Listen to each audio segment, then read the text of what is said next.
water and sanitation for the urban poor is succeeding where others fail to go, helping desperately poor communities become owners of their water systems and their well-being. Sam Parker, Water and Sanitation for the Urban Poor.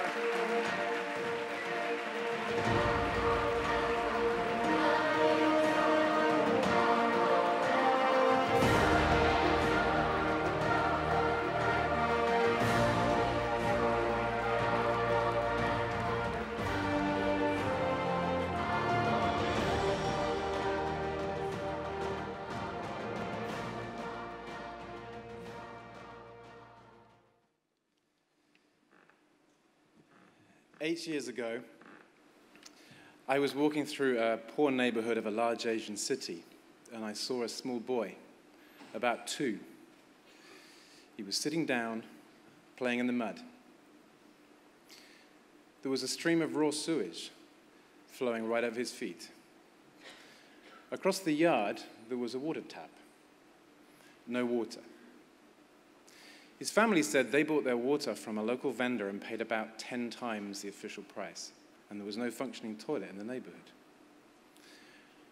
Right next to that boy's community, there was a block of flats. 24/7 running water, toilets for everybody. The water company said, the poor neighborhoods are too difficult. A lot of our water gets stolen, and anyway, people don't pay.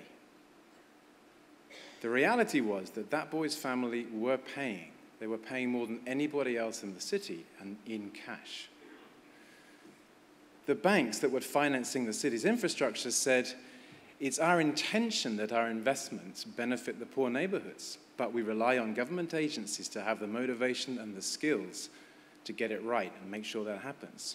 The reality, that water company, despite having the mandate, had neither the skills nor the motivation to get water to that boy's tap.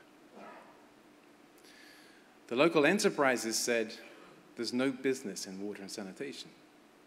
Later we discovered that with some encouragement, there was indeed business to be had. So the question for us was, how can we transform this failing system?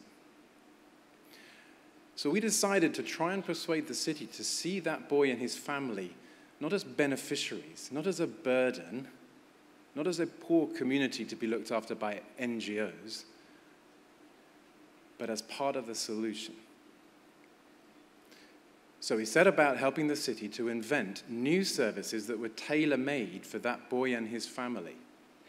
At the heart of this was our belief that if you provide someone a service that's worth paying for, that's better, that's cheaper, that's more accessible than what they've had before, they will pay willingly. It was common sense. Since 2007, we've helped cities to reach almost 2 million people with better water and sanitation services, and we're on track to reach almost 4 million by the end of next year. But this is just the start. Today, there are more than 300 million slum dwellers without access to safe water. There are 890 million without access to basic sanitation. The urban population of Africa is set to triple in the next 35 years. In fact, while I've been speaking, 360 people have moved into an informal settlement somewhere around the world. Millions, literally millions, will continue to die as a result of this if we fail to unlock the power of cities to deal with this explosive growth. This generous support from the Skoll Foundation will help us to scale up our work to new countries, but we cannot do it alone. We believe the power to do a lot more sits right here in this room.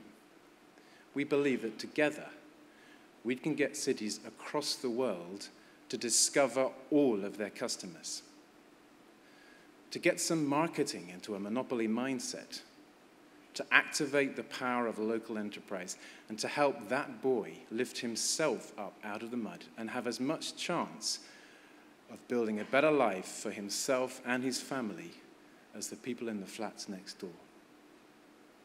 Thank you.